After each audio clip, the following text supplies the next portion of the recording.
Bismillahirrahmanirrahim. Assalamualaikum warahmatullahi wabarakatuh. Apa kabar anak-anakku semua? Semoga kalian selalu dalam keadaan sehat walafiat. Kali ini kita akan membahas mengenai sistematika dan unsur-unsur isi surat lamaran pekerjaan. Ada yang masih ingat apa itu surat lamaran pekerjaan?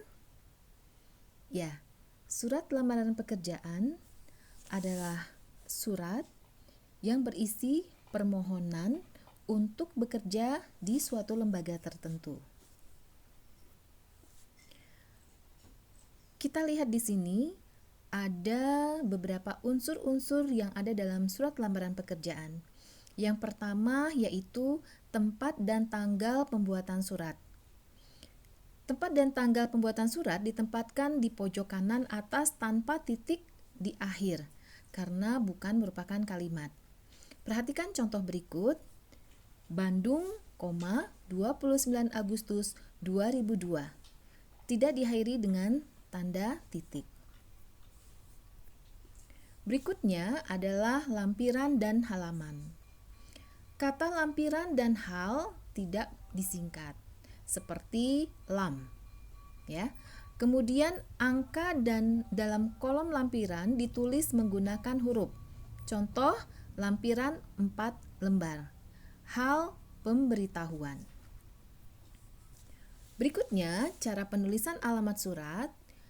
Yang pertama, tidak menggunakan kata kepada. Ya, jadi langsung saja kepada tidak ada pada kata kepada, langsung saja nama atau jabatannya apa. Kemudian alamat disarankan tidak lebih dari 3 baris. Jabatan tidak boleh menggunakan jenis kelamin seperti Bapak Direktur, Ibu Direktur. Kemudian tulisan jalan pada alamat tidak boleh disingkat menjadi jal. Kemudian untuk penulisan alamat surat tidak menggunakan titik di masing-masing akhir barisnya. Di sini ada contoh alamat surat. Yang terhormat Manajer Pasti Jaya.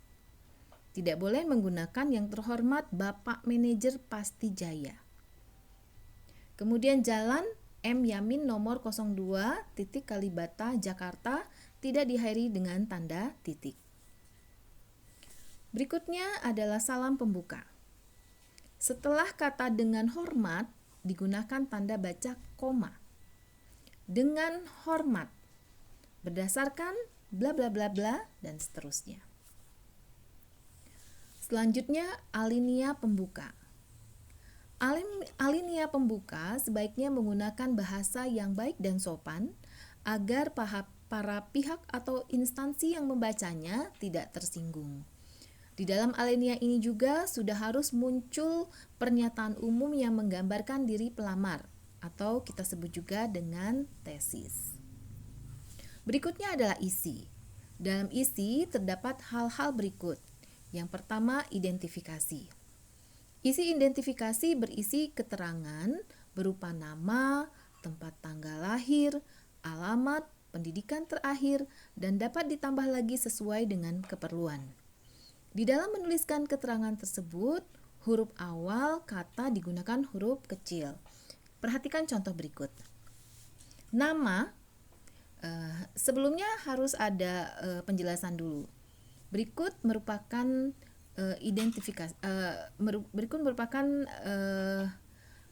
data-data saya titik 2. Kemudian nama, kalau itu diakhiri titik 2, nama N-nya harus huruf kecil. Tempat tanggal lahir T-nya huruf kecil, pendidikan terakhir P-nya huruf kecil, A huruf kecil. Karena masih satu kalimat dengan yang atasnya tadi. Tetapi kalau sebelumnya berikut merupakan data-data saya atau data-data saya adalah sebagai berikut titik. N-nya nama, T-nya tempat, baru itu huruf besar.